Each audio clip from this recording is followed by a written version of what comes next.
পৰিবেশ খুব ভাল দেখিছোঁ।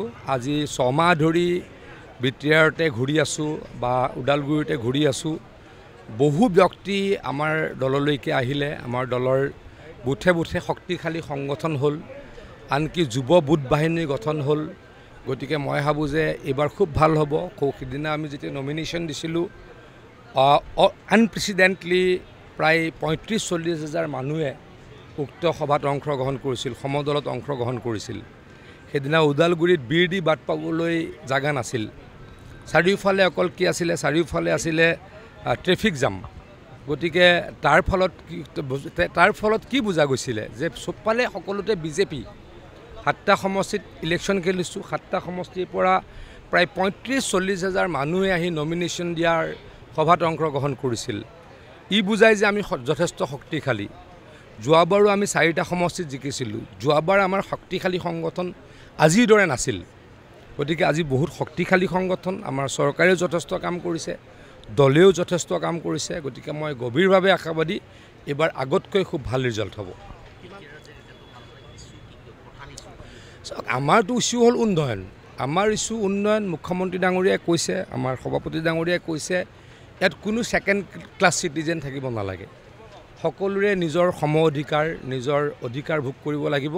সেইকেইটাই আমাৰ ইছ্যু। প্ৰথম কথা ডেভেলপমেণ্ট, প্ৰথম কথা সম অধিকাৰ, আৰু সকলোতকৈ ডাঙৰ কথা শান্তি স্থায়ীভাৱে প্ৰতিষ্ঠা কৰা। বিটিআৰত স্থায়ীভাৱে শান্তি আনিছিলে বিজেপিৰ চৰকাৰে। গতিকে ইয়াক আগুৱাই লৈ যাব লাগিব। ইয়াক যাতে মাজতে ক'ৰবাত শান্তি বিনষ্ট নহয় তাৰ কাৰণে প্ৰয়াস কৰিব লাগিব। আৰু সমগ্ৰ বিটিচিৰ উন্নয়ন এয়াই আমাৰ উদ্দেশ্য, ইয়াৰ আমাৰ কাম্য।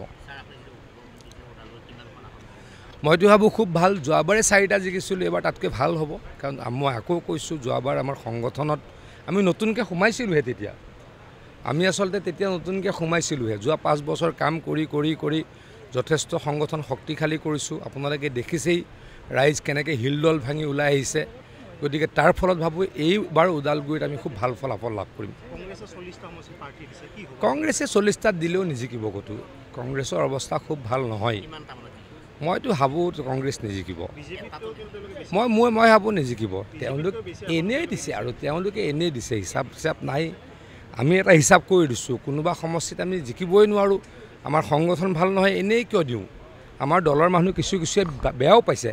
তথাপিতো তেখেতলোকক আমি হাতযোৰ কৰি বুজাইছোঁ যে আমি দলৰ কিছু ষ্ট্ৰেটেজি আছে, ষ্ট্ৰেটেজিৰ কাৰণে আমি সকলোতে ইলেকশ্যন খেলা নাই। কংগ্ৰেছেতো চিৰিয়াছলি ইলেকশ্যন নেখেলেই। নামত কেণ্ডিডেট দিছে, এতিয়া কেণ্ডিডেটকেইটা বিচাৰি পায় নে নাপায় মোৰ এইটোৱে সন্দেহ আছে। কেম্পেইনিঙৰ কাৰণে কংগ্ৰেছৰ কেণ্ডিডেট লিডাৰসকল যেতিয়া আহিব, এই কেণ্ডিডেটসকল নিজৰ সভাত উপস্থিত থাকে নে নাথাকে মোৰ কিন্তু সন্দেহ আছে। গৌৰৱ গগৈটো আহিয়ে আছে, মানুহ নোহোৱা মিটিং কৰি আছে। কেইটামান বিশেষ অঞ্চলত মানুহ হয়, তাৰ বাহিৰে মেক্সিমাম জেগাত মানুহ নহয়। গতিকে তেখেত আহাতটোতো বাধা নাই, কিন্তু বিটিআৰ ৰাইজে তেখেতক কেনেকৈ আদৰণি জনাইছে সেইটোহে গুৰুত্বপূৰ্ণ কথা। কিন্তু মই এতিয়ালৈকে দেখালৈকে মইতো চিনচিয়াৰলি প্ৰত্যক্ষ কৰি আছোঁ, অবজাৰ্ভ কৰি আছোঁ, তেখেতকতো বিটিআৰ ৰাইজে আদৰণি জনোৱা নাই। আপুনি বিচৰা বাতৰি পাব কেৱল নিউজ 18 এপত। নিউজ 18 এপ ডাউনলোড কৰিবলৈ স্কেন কৰক এই QR কোড।